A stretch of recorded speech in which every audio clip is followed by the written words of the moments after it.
Vous avez résolu bien des équations dans votre vie d'ingénieur, mais vous n'avez toujours pas réussi à craquer celle de votre épanouissement?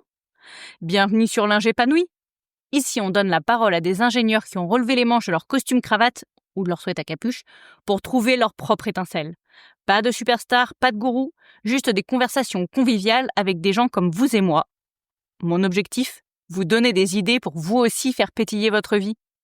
Cette semaine, vous allez découvrir la double vie de Mélie. Mélie, ingénieure de jour et effeuilleuse burlesque de nuit. Mais si vous savez, le sorte de striptease années 20, un univers complètement décalé par rapport à son métier et qu'elle assume tout à fait vis-à-vis de son employeur et de ses collègues. Cette interview était passionnante parce qu'elle nous a vraiment livré tout son cœur sur ce sujet et sa passion transpire et transparaît dans tout l'épisode. J'espère que vous aimerez l'écouter tout autant que j'ai adoré l'enregistrer. Nous allons voir aujourd'hui comment on transforme un hobby en métier, comment on associe plus précisément un projet très chronophage en complément de son activité professionnelle. On discutera aussi de comment contribuer à un monde meilleur, chacun à sa manière, et savoir s'entourer de personnes qui nous ressemblent et qui nous aident à nous sentir plus forts. Bienvenue sur l'Ingépanoui, Barbara pour vous servir.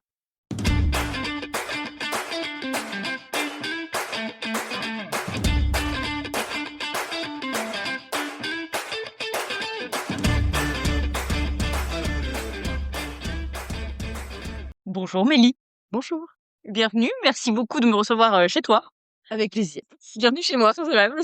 Donc aujourd'hui, déjà bienvenue sur le podcast de champagne, parce que de manière assez rigolote. Donc on verra, hein, mais Mélie travaille dans le domaine du champagne et donc me reçoit à Reims, si je suis autorisée à le dire. Oui, Donc c'est amusant. Voilà, moi c'est juste dans mon podcast parce que c'est un univers qui me parle, tu vois, le truc qui pétille, le côté un peu festif, machin. du coup, c'était écrit, il fallait venir à Reims enregistrer au moins une fois. Exactement. Alors, je commence en général par présenter mon invité. Mhm. Je vais dire ce que je sais sur toi et si je me trompe, tu me corriges, si ça te Ça va. marche. Tu travailles en tant qu'ingénieur depuis environ 7 ans et demi. J'ai pas compté. Si j'ai bien compris, aujourd'hui, tu travailles pour une maison de champagne, plutôt sur le domaine du marketing digital. Mhm, mhm. Avant, tu travaillais de manière plus générale dans le digital. Oui, j'ai toujours fait, depuis que j'ai quitté l'école d'ingé et depuis même mon stage de fin d'études, j'étais toujours dans le marketing digital. C'est la partie com qui t'intéresse, c'est la partie mettre en valeur le travail des gens. J'aime bien, et la partie com, j'aime beaucoup écrire. J'aime beaucoup aussi tout ce qui est infographisme. Je travaille beaucoup sur les logiciels, Photoshop, Adobe, et cetera. Donc c'est une partie que j'aime bien et le métier en général, c'est un métier qui est très variable d'une boîte à l'autre, mais là, actuellement, je gère aussi tout ce qui est, shooting, donc coordonner les shootings photos, vidéos, c'est un côté un peu directeur artistique aussi que j'apprécie. Suivi de chiffres, je le fais, comme tous les marketeurs, mais c'est pas le plus fun, hein. Donc en fait, là déjà, nos auditeurs l'ont compris, t'es plutôt une artiste qu'une ingénieure dans le sens pur technique du terme. Mmh. Qu'est-ce qui t'a poussé à faire une école d'ingé Alors, je suis aussi un peu, bah, moins maintenant, hein, mais j'ai toujours été un peu scientifique dans l'âme. J'étais passionnée par la biologie, j'adorais ça et à la base, je voulais vraiment faire de la recherche en microbiologie. Il se trouve que j'ai fait un stage, en laboratoire et que ça m'a pas plu du tout. Pas forcément la partie recherche métier, mais c'est un rythme qui ne me convient pas. C'était trop J'ai besoin que ça bouge très vite, en fait, et la recherche forcément c'est long, c'est dur. Recommencer, c'est aussi relativement, je vais dire isolé, mais pas vraiment, mais c'est plus personnel. Tu travailles pas en Ouais, il y équipe? a moins en équipe, moins d'interaction de groupe et en fait, je pense qu'entre le moment où j'ai décidé que je voulais être chercheur et le moment où je me suis retrouvée en stage, j'avais grandi et j'avais évolué dans ma relation avec les gens. Je suis une introvertie à la base, mais la solitude totale tout le temps, c'est je me renferme sur moi-même, ça me convenait pas et je me suis dit: «Ben non, c'est pas possible, en fait». J'adore la science, mais Et du coup, bah, bien marketing. Donc, tu as eu la chance de t'en rendre compte pendant un stage et oui, donc de pouvoir réorienter sur ta dernière année oui. d'école. J'ai eu beaucoup de chance parce que, oui, je m'en suis rendu compte sur le stage, donc de fin de 2e année et encore une fois, j'ai besoin de faire plusieurs choses en même temps. Donc en même temps que mon stage de recherche, j'ai suivi des cours en ligne pour essayer de trouver ce que je voulais faire quand j'étais grande et je suis tombée sur des cours en ligne de marketing. J'ai trouvé ça cool et je me suis dit: «Ah, bah, en fait, c'est sympa». Et on avait une spécialité, à l'école où j'étais à Groupe Paris il y a des spécialités e-commerce et marketing en dernière année et moi, j'avais l'année de césure entre les 2 et j'avais qu'1 de mes 2 stages de trouver. Du coup, je me suis dit: «Bah, banco, le deuxième, j'essaie de trouver quelque chose plutôt dans ce domaine-là pour voir si, ben, concrètement, ça me plaît» et du coup, j'ai trouvé un stage c'était une agence qui faisait com et marketing digital, genre marketing classique et digital mais à destination de l'alimentaire et des compléments alimentaires, donc vraiment sur le domaine alimentaire un peu semi-médical. Donc ils cherchaient plutôt des ingénieurs et des gens qui avaient un background scientifique parce que il y avait besoin de parties bibliographie, de parties nutrition. Enfin, on avait besoin de comprendre. La com, c'est entre guillemets plus facile à apprendre sur le tas que la science. Donc ils cherchaient plutôt des profils scientifiques. Et ça m'a permis de réaliser que ouais, en fait, j'aime bien et j'aimais beaucoup le marketing digital et je me suis spécialisée là-dedans suite à cette césure. Et en plus, c'était ma première partie de césure, donc ça tombait bien. Vraiment, ça m'a laissé le temps de réfléchir et pour la suite de l'école d'ingé quand je suis revenue à la rentrée suivante. Pour m'orienter aussi quand on cherche les stages de fin d'études et les jobs, c'est bien d'être convaincu par un domaine en particulier que de taper au pif dans le marketing. En plus, c'est très large, donc Et donc aujourd'hui, tes tâches principales, du coup, pareil, tu avais besoin de connaître le monde du champagne pour faire ces sujets com ou moins? Je suis pas originaire du coin, donc je sais pas si tu avais peut-être déjà une bonne culture de base sur le sujet. pas du tout.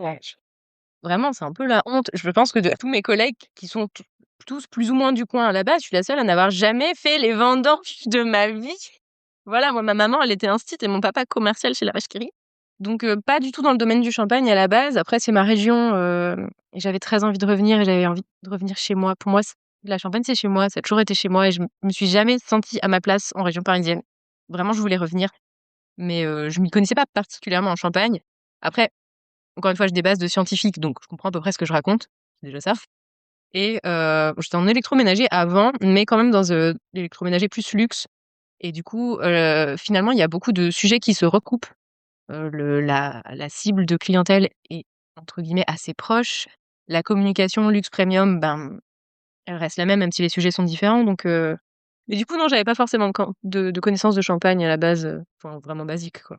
Donc dans les tâches que tu fais aujourd'hui, tu nous as parlé donc des tâches communication classiques entre guillemets sur les réseaux ou sur le site internet, je sais pas comment ça se passe. Les 2.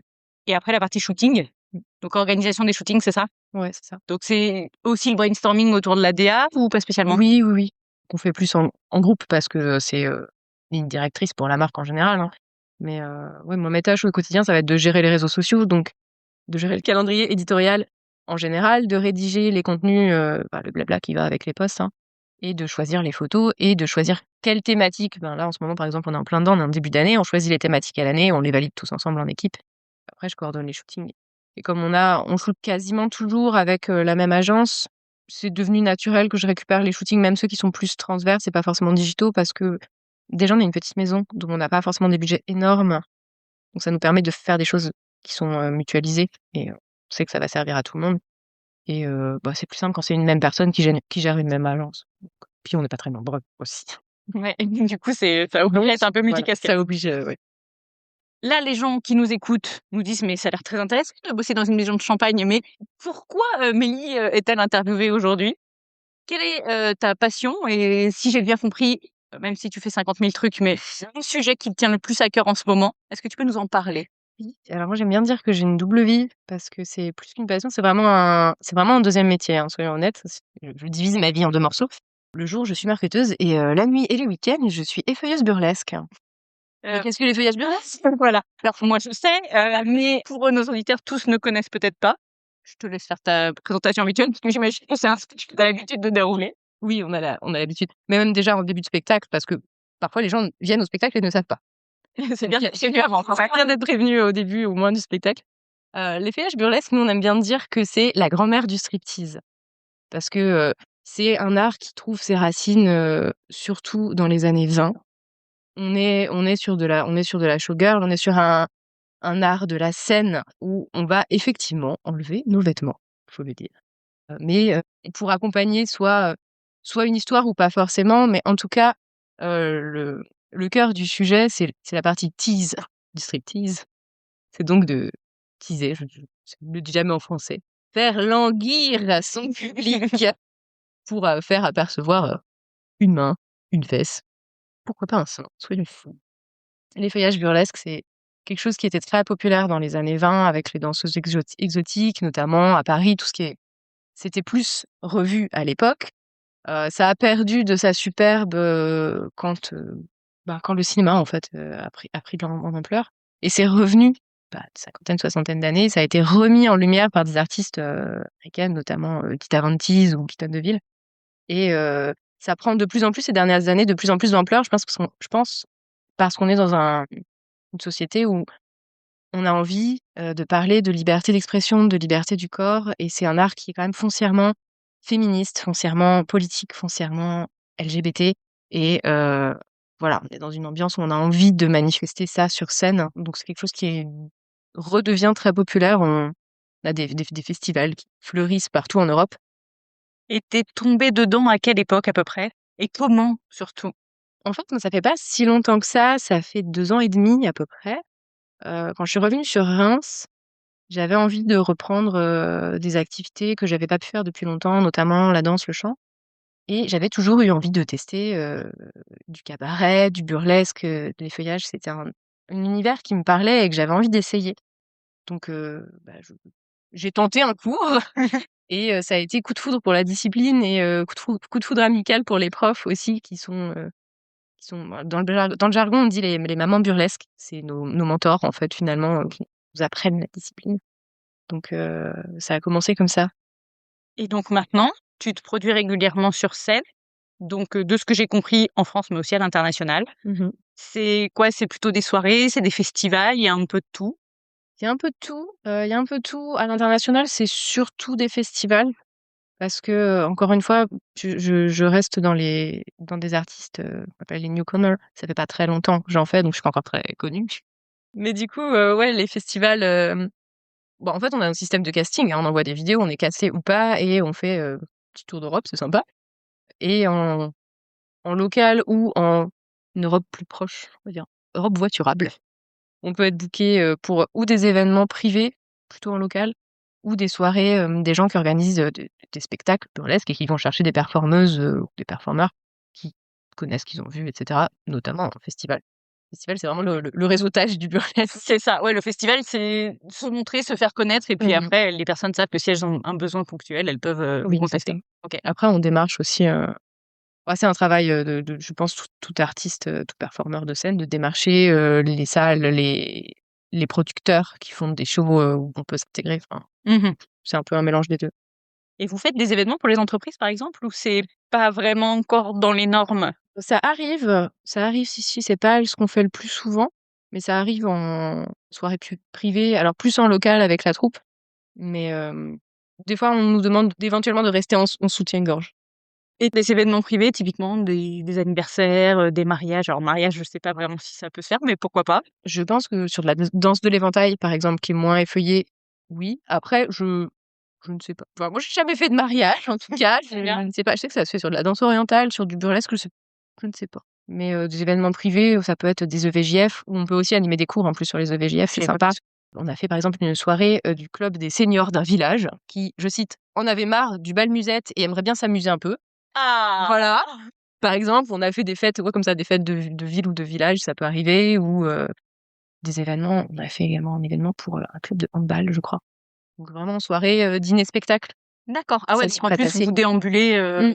entre les places et tout. Oui, en fait, il y a entre guillemets «un peu de type de burlesque», soit du vraiment sur scène, en mode, performance scénique, spectacle dans un théâtre et cetera, et en général, c'est plus un show qui a été produit et les gens viennent réserver, et des événements privés ou des spectacles qu'on fait régulièrement dans des bars ou dans des restaurants à thème qui s'y prêtent bien, qui vont être plus en déambulation, en semi-improvisation et plus au milieu du public. C'est la même discipline, mais pour nous, c'est pas exactement pareil parce que, quand on déambule et qu'on n'a pas vraiment de scène, on peut pas chorégraphier.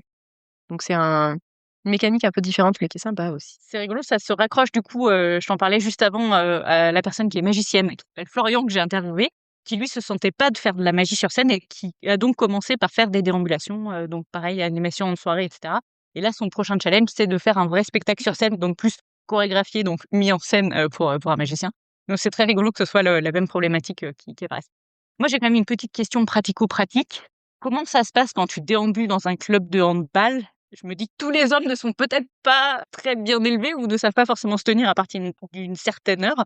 Il y a eu des problématiques de gens qui veulent vous toucher ou de gens qui voudraient aller plus loin? Alors, nous, rarement, je sais que ça peut arriver, et c'est aussi le rôle de nos maîtresses de cérémonie de cadrer ça. En fait, en général, dans un spectacle burlesque, même en déambulation, on a une personne qui présente qui va déjà introduire la discipline parce que, encore une fois, s'il y a des gens qui n'ont jamais vu de spectacle ou dans un événement privé qui savent pas du tout à quoi s'attendre, ça nécessite quand même d'être un peu présente. On vous prévient, vous allez voir de la peau. Oui, et en plus, c'est très particulier le burlesque. Nous, on demande au public. Le public est acteur vraiment du spectacle. C'est pas juste on se déshabille dans un silence gênant, enfin avec la musique, mais on demande au public d'interagir, de faire des oh, des ah, des ouh, des applaudissements, mais pendant le numéro, contrairement à de la danse où on va demander aux gens d'être calmes pendant la danse et d'applaudir qu'à la fin. Nous, on a envie que le public il vive avec nous le numéro. Et ça nécessite d'être expliqué parce que ça ne se devine pas et que nous, on va pas crier pendant notre numéro. Hop. Applaudissez. Ce truc. Et c'est aussi le rôle donc des MC de cadrer quand il y a notamment des gens qui crient à poil. C'est un non, ça ne se fait pas, c'est irrespectueux et celui qui le fait une deuxième fois monte sur scène et vient se mettre à poil. Voilà. Et prévient aussi que non, on ne touche pas les artistes à moins que l'artiste tende une main pour se faire enlever un gant, par exemple. Là, si on te tend la main, tu as le droit d'attraper le gant. Sinon, non, on ne tripote pas les artistes. Non, on ne vole pas les accessoires, s'il vous plaît. Ça arrive très souvent. C'est fou. Quand on te donne un gant pour que tu l'enlèves, tu ne le gardes pas. C'est non. Quand on a des petits accessoires qui se sèment ou qu'on jette, ça peut arriver. C'est pas des souvenirs, s'il vous plaît. Ça fait cher. Ne faites pas ça. Donc, c'est vraiment un rôle d'animatrice et de maîtresse Je d'école. comprends. J'en profite pour rebondir sur l'aspect financier du truc. Aujourd'hui, donc vous faites des spectacles, qui sont rémunérés, ils sont bénévoles, vous vous faites défrayer, comment ça se passe? Est-ce que tu gagnes un peu d'argent avec ça? Alors un petit peu, mais c'est quand même beaucoup d'investissement. Donc quand on démarre, déjà quand on démarre, si on fait en scène ouverte, c'est-à-dire qu'on va postuler en scène ouverte, on sait qu'on n'aura pas de cachet ou alors c'est au chapeau partagé à la fin. Quand on a des cachets, des événements privés, là on a des cachets. Nous on a un système associatif, donc c'est l'asso qui Qui récupère l'argent, ouais. perd et qui nous sert à financer nos costumes, etc. Et quand on est booké en privé, on peut faire des factures pour des cachets. Enfin, moi j'ai un statut de micro-entrepreneur qui me permet de facturer mes prestations scéniques et mes costumes, parce que je fais aussi des costumes pour les autres. Après, les costumes coûtent relativement cher. Moi, j'ai la chance d'être couturière, donc je ne paye entre guillemets que la matière première et mon temps, mais Et énormément de temps, voilà, j'imagine. mais mon temps ne me coûte rien. Et puis j'aime faire ça, donc c'est une passion secondaire aussi. Mais tout ce qui est plumes et plumes strass, parce que un costume c'est joli, un costume strassé, la plupart des costumes du burlesque, pas tous, mais souvent, on a des costumes qui sont très strassés avec beaucoup de pierres, beaucoup de choses. Et ça, c'est mine de rien, c'est un budget. Donc je pense que tant qu'on est au début, on sait que ce qu'on ce qu'on gagne, on le réinvestit finalement. Mmh.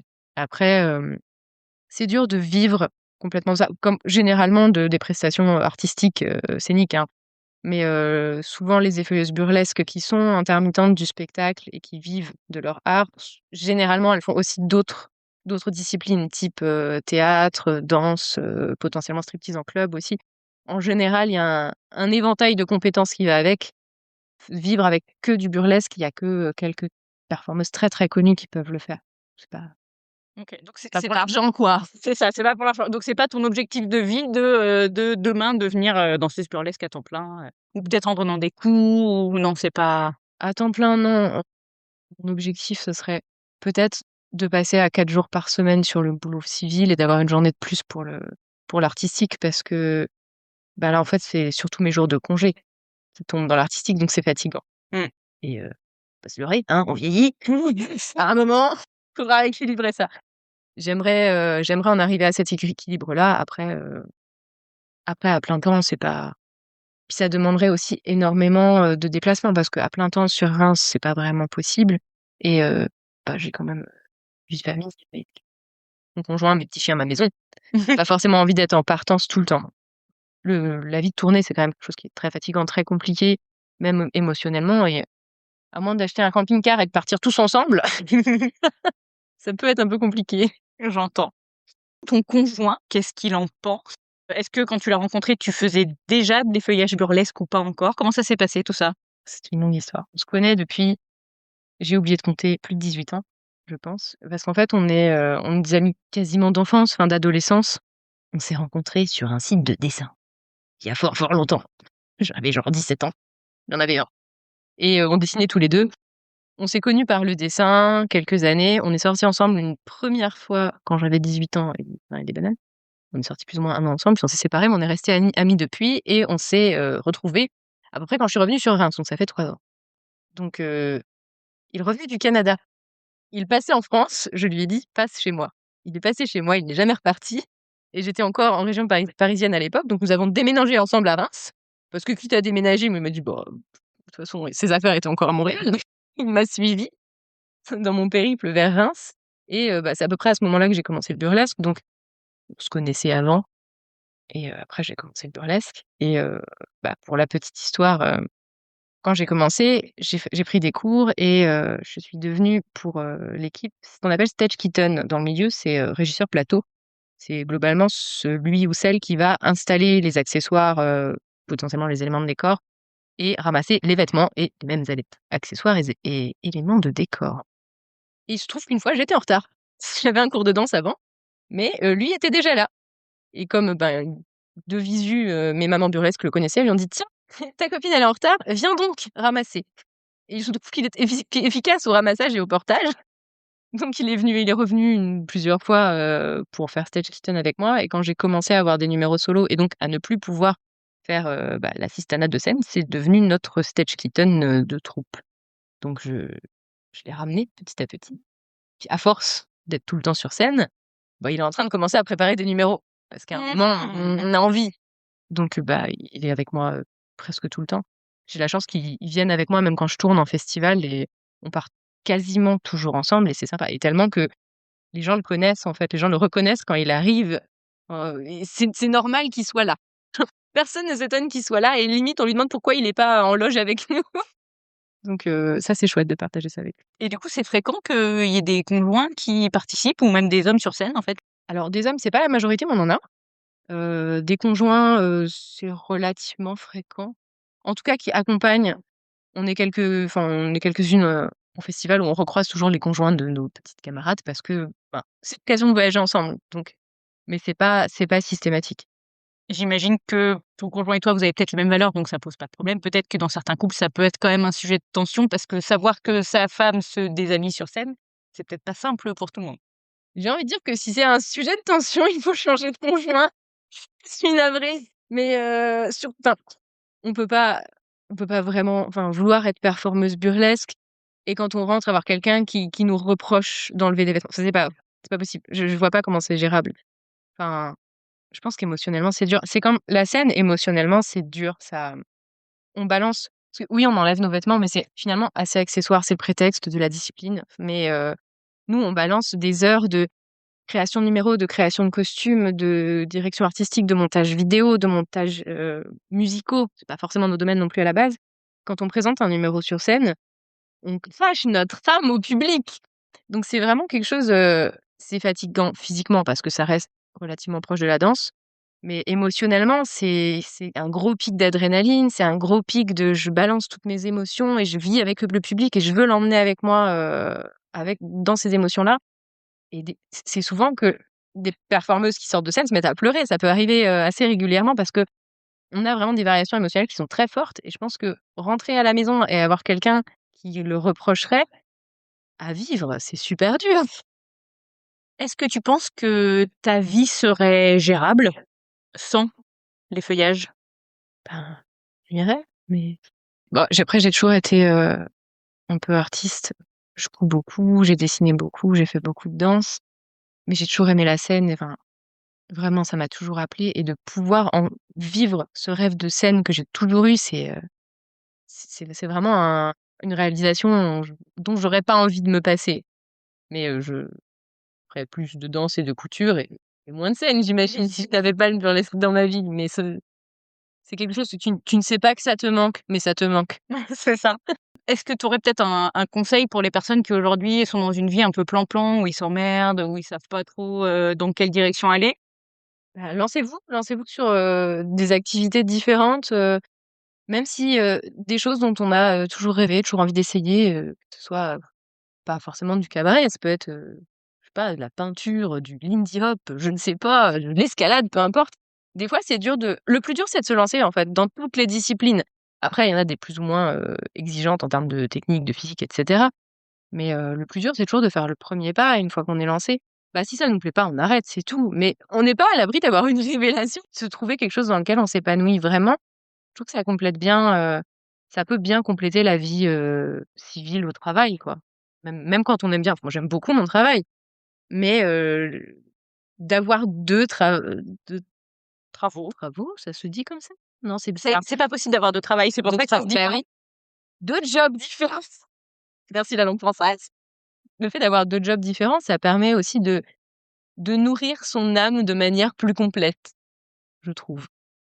Et potentiellement, tu serais ouverte à en rajouter un 3e, un 4e, un 5e? Ou est-ce que tu t'arrêtes? Bah, à un moment, il faut dormir, mais bah, dans l'absolu, j'en ai 2 et demi parce que je suis aussi costumière. C'est pas faux. Mais là, et je donne des cours de burlesque maintenant depuis quelques semaines et je prends, moi, à titre personnel, je prends des cours de danse aussi parce que c'est important de continuer à travailler sa technique, à s'ouvrir, comme le burlesque, c'est un art qui est très large, c'est important de voir des spectacles variés de toutes disciplines et je trouve que c'est important de prendre des cours. Donc bah, là, la semaine, elle est déjà très remplie, hein. En termes de temps, ça te prend combien de temps dans ta semaine? C'est une bonne question. Beaucoup? Bah, déjà d'heures de danse par semaine, enfin de danse et ou de burlesque, j'ai au moins 6 heures par semaine, ouvrée, plus le week-end. Et le week-end, en fonction, bah, quand j'ai des commandes de costumes, je fais des costumes. Quand je suis en show, je pars en vadrouille ou je suis en show, ce qu'il faut voir, c'est que vous, quand vous voyez un spectacle, vous voyez 2 heures de spectacle. Avant ces 2 heures de spectacle, il y a eu en général 2 à 3 heures de filage, donc de répétitions les uns après les autres. On s'est échauffé, si on est bien discipliné. Potentiellement, on s'est étiré un peu entre les 2 parce qu'on peut se refroidir. On a passé 1 à 2 heures à se maquiller, voire plus pour, je pense à mes copines drag. Qui peuvent passer plus autour des 4 heures. Et à s'habiller, c'est long de mettre les costumes, mais bon, on le fait juste avant la scène en général. Donc nous, en fait, quand on a un spectacle, on est bloqué entre guillemets, hein. Ça nous occupe de 13 heures à 1 heure du matin. Minuit, ça dépend des heures de spectacle. Du coup, quand j'ai un spectacle le week-end, en fait, j'ai une journée qui est bloquée finalement. Mmh. Et si c'est pas ici et qu'il y a un déplacement en plus, ben, voilà, il y a le temps de déplacement à rajouter. Est-ce que du coup, il y a des choses que tu as dû sacrifier ou sur lesquelles tu as dû faire des compromis? Ça c'est forcément plus compliqué de caler les week-ends, enfin, de caler pour voir sa famille, ses amis parce que, bah, tout le monde a un emploi du temps et que nous, on est potentiellement pris 2-3 week-ends par mois, ce qui laisse des fenêtres de tir plus limitées pour aller voir les copains et la famille.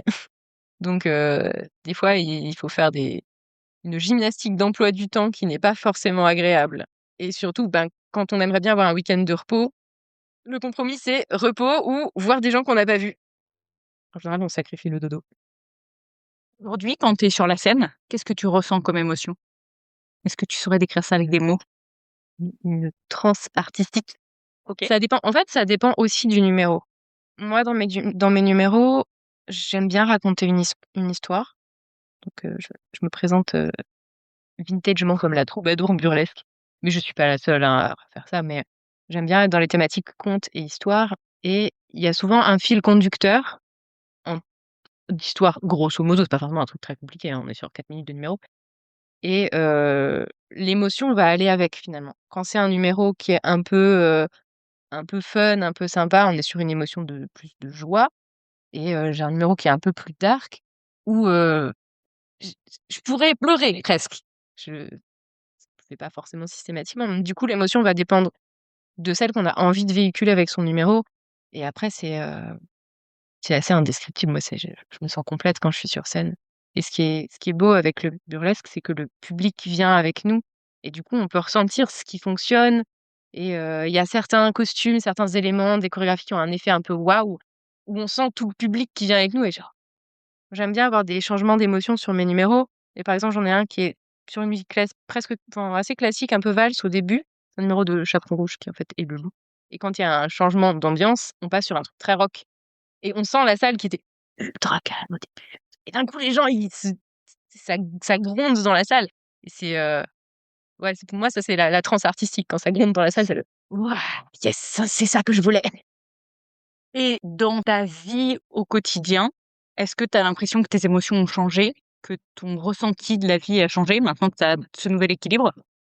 Sans doute un petit peu, pour moi, ça m'aide à me sentir plus complète et plus épanouie dans ma vie en général et je pense que c'est sain aussi pour, en tout cas pour moi, parce que je suis quelqu'un qui s'ennuie vite. J'ai besoin d'avoir 50 trucs de prévus, sinon je m'ennuie et bah, encore une fois, j'aime mon travail et j'aurais pas envie de changer de travail tous les 3 mois parce que je m'ennuie vite, c'est dommage, quoi. Et surtout, j'aime ce que je fais, j'aime beaucoup mes collègues, donc je trouve ça bien d'avoir des variations d'activités, d'émotions qui permettent finalement de faire tout ce qu'on a envie de faire, tout en gardant, ce certain équilibre, une certaine stabilité de vie.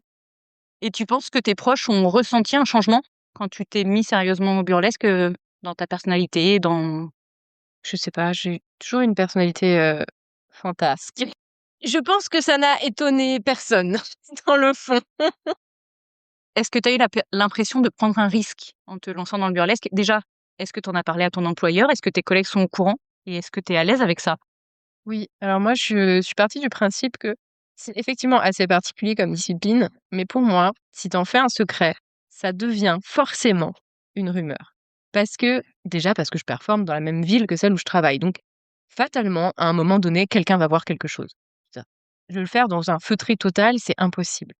Donc je me suis dit, bah, il faut être transparente là-dessus, parce que si c'est assumé, enfin, déjà, pour moi, c'est pas un problème. Mais si c'est assumé, ça peut pas devenir une rumeur poisonnée qui va passer d'une personne à l'autre jusqu'à finir par remonter par tes oreilles dans le dos. Donc moi, j'ai toujours été très transparente là-dessus avec mes collègues. Après, ils en pensent, ce qu'ils en veulent, j'ai envie de dire. Mais, bah, les collègues dont je suis proche, je sais que ça elles trouvent ça sympa et que ça les intéresse et j'en ai plusieurs qui sont venus à des spectacles. Donc c'est pas du tout un problème dans mon travail. Mais je pense que ça peut l'être. Je sais que par exemple, pour celles qui travaillent dans l'éducation nationale, pour ne pas la citer, c'est très compliqué. Là, c'est vraiment un gros problème parce que l'éducation nationale n'est pas très ouverte d'esprit là-dessus, mais c'est une autre histoire. Et après, je pense que, ouais, encore une fois, pour moi, si on le dit pas, ça se sait forcément et si on en fait un secret, les gens partent du principe que, bah, si elle le dit pas, c'est qu'il y a une raison, donc c'est un peu honteux, donc machin. Question corollaire, est-ce que ton lien avec des amis a pu changer suite à ce truc-là? Tu disais que ça étonnait personne, donc Non, non, non, ça n'a surpris personne et à part, compliquer, les alignements d'emploi du temps pour se voir, et au contraire, on s'est fait plein de nouveaux amis et de nouvelles connaissances, parce que ça nous a fait voyager, rencontrer des gens et des gens avec qui on partage forcément des valeurs. On est, bon, bien sûr, il y a du potin, il y a des histoires, enfin, comme dans tous les milieux artistiques, il y a du tirage de cheveux, on va pas se voiler la face. Mais on rencontre quand même des personnes avec qui ça matche bien parce qu'on est quand même normalement dans une discipline où on est relativement ouvert d'esprit, où on prône, la liberté d'expression, la liberté du corps, la beauté de tous les corps, qu'ils soient, quelle que soit leur couleur, quelle que soit leur mensuration, quel que soit leur genre et du coup, bah, c'est rafraîchissant et c'est agréable d'évoluer dans ce genre de milieu quand c'est les valeurs qu'on porte parce que, bah, c'est pas forcément les valeurs de tout le monde et que, c'est pas c'est pas agréable à vivre de côtoyer des gens qui sont dans des valeurs totalement opposées et qui comprennent pas cette liberté, liberté d'expression, liberté de corps, liberté de genre et ça fait du bien d'être dans ce genre de sphère et de se faire des connaissances, de par l'Europe. C'est toujours sympa d'apprendre des autres, est-ce que tu penses que tu pourrais te lasser un jour? je pense pas, mais peut-être, ça peut arriver. Ça arrive, hein, d'en avoir marre et de vouloir passer à autre chose dans toutes les disciplines, artistiques, après là, maintenant, je me vois pas me lasser, mais ça peut arriver, j'imagine. Ou évoluer, vers quelque chose de parallèle. Ça arrive aussi, mais, j'avoue que la sensation de la scène, c'est quand même quelque chose de très addictif. Est-ce que tu aurais des conseils à donner à la toi qui avait 2-3 ans d'expérience, qui savait peut-être pas forcément ce qu'elle voulait exactement dans sa vie? Je veux dire trust the process. C'est des fois, on a l'impression qu'on va nulle part, mais on y va et écoute-toi et écoute tes besoins. Tu te sens pas obligé. C'est quelque chose j'ai toujours eu du mal, genre, à dire non ou, aller dans la direction et du coup, j'ai fait des choix qui étaient pas forcément sains pour moi, notamment de rester en région parisienne pendant longtemps et le changement, ça a fait peur, mais des fois, c'est pour le mieux, en fait et je sais, je suis la première à avoir la trouille du changement et j'aimerais dire à la moi du passé: «Ça va aller, allez, lance-toi, ça va aller, t'inquiète». Est-ce que ta formation d'ingénieur, elle t'aide dans ce métier-là? Et si oui, en quoi? Je serais quand même assez tentée de dire non. J'avoue que là, à part en termes, de gestion de projet, quand même, on a l'habitude de faire de la gestion de projet et toute la partie com, elle se rapproche de mon métier. Donc toute la formation plus, je veux dire plus com que ingénieur de base. Finalement, ce que je fais dans mon métier civil, je le fais aussi dans mon métier burlesque parce qu'on a besoin de gérer nos réseaux sociaux, notre image de marque, notre com, etc. Donc ça, c'est quand même pratique de savoir le faire. Est-ce qu'il y a une dernière question que tu aurais aimé que je te pose que je ne t'ai pas posée? Ou j'arrive à la formuler par contre. C'est ça Pas de problème. en quoi le burlesque, ça fait évoluer sa vision de son propre corps et peut-être comment assumer son corps. Et parce que je trouve que c'est une discipline qui est merveilleuse pour ça. Et des fois, on voit arriver en cours ou en atelier des filles qui s'assument pas. Et je trouve que ce qui est beau avec le burlesque, c'est que notre valeur quand même de base normalement, c'est que tous les corps sont beaux et vraiment apprendre à apprivoiser son corps de par cette discipline, c'est quelque chose que je trouve chouette et je trouve que c'est chouette à faire découvrir. Même ne serait-ce que de voir des spectacles, ça m'est arrivé d'avoir une amie à la fin d'un spectacle qui me dit: «Mais merci, mais je me sens tellement mieux après votre spectacle. Je me sentais, en arrivant, je me sentais grosse et moche et en repartant, je me sens, bien comme jamais» parce qu'on va avoir des performeuses qui sont, encore une fois, de toutes les tailles, tous les poids, toutes les couleurs, tout ce qu'on veut. Si on ne projette pas ses propres insécurités sur les performeuses, ça aide à se sentir mieux quand on se dit: «Bah ouais, en fait, on est tous et toutes belles, beaux, bellos». Je sais pas comment on neutralise ce mot. On est tous magnifiques. Tiens, ouais. Donc ouais, je trouve que c'est une belle discipline pour ça. Et maintenant, c'est la page de pub. Tu peux faire de la pub, donc pour tes shows, potentiellement pour autre chose qui te viendrait à l'esprit. Déjà, retrouvez-moi sur Instagram, voilà, Mélie Lalouve, où j'annonce tous mes shows, notamment les shows locaux sur Reims, parce qu'on est régulièrement dans des bars et des restaurants. C'est pas forcément moins un spectacle, plus en déambulation. Et les gros spectacles, j'ai la joie et la fierté de participer au festival burlesque de Strasbourg le 6 février et à celui de Brest le 7 mars. Vous pouvez me retrouver à travers la France incessamment sous peu. Et après, toutes les dates au fur et à mesure de l'année, je les annonce sur mon Instagram. Donc en général, je tourne pas mal en France au fur et à mesure de l'année et en Europe. Donc viendez. Et puis sinon, venez à Reims, on a du champagne, c'est quand même sympa, hein. De toute manière, moi, je mettrai les liens en description de l'épisode, donc nos auditeurs pourront retrouver ce que tu fais. Est-ce qu'il y a autre chose dont tu souhaites parler? T'étais pas dans votre vie. Le micro a fait n'importe quoi, donc je vais vous répéter ce que Mélie a dit. Mettez des paillettes dans votre vie. C'est beau ça. Ouais. C'est rigolo parce que moi, ma baseline de champagne, c'est mettez du pétillant dans votre vie. Et les paillettes, ça me parle aussi. Paillettes, c'est bien aussi. Mhm. Nous, on aime C'est bien. moins champagne. Très bien. Merci beaucoup de m'avoir accueilli pour cette interview. Merci beaucoup, parce que ça, on l'a pas dit, mais elle m'a invité également à un petit stage de danse avec des plumes. Voilà, donc j'ai appris à danser avec des plumes. Spoiler, c'est vachement plus technique que ce que je pensais. Donc c'était intéressant et a priori, j'aurai beaucoup de courbatures dans les mains et les bras demain. Je vous tiendrai au courant. Avec plaisir, ce fut un plaisir de te faire découvrir un peu mon univers. Merci beaucoup et à bientôt, j'espère. À bientôt. Merci d'avoir écouté cet épisode jusqu'au bout. Ça me fait vraiment plaisir de partager ces moments avec vous.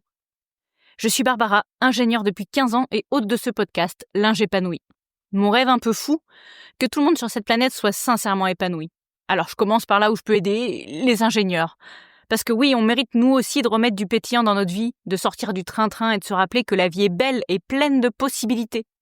Si en m'écoutant aujourd'hui, tu t'es dit « Tiens, ça me parle, moi aussi j'aimerais bien retrouver mon étincelle », eh bien bonne nouvelle, je propose aussi des accompagnements courts et efficaces dans la joie et la bonne humeur pour t'aider à trouver ta direction, celle qui te correspond vraiment, sur la base de ta personnalité, tes compétences et tes envies profondes.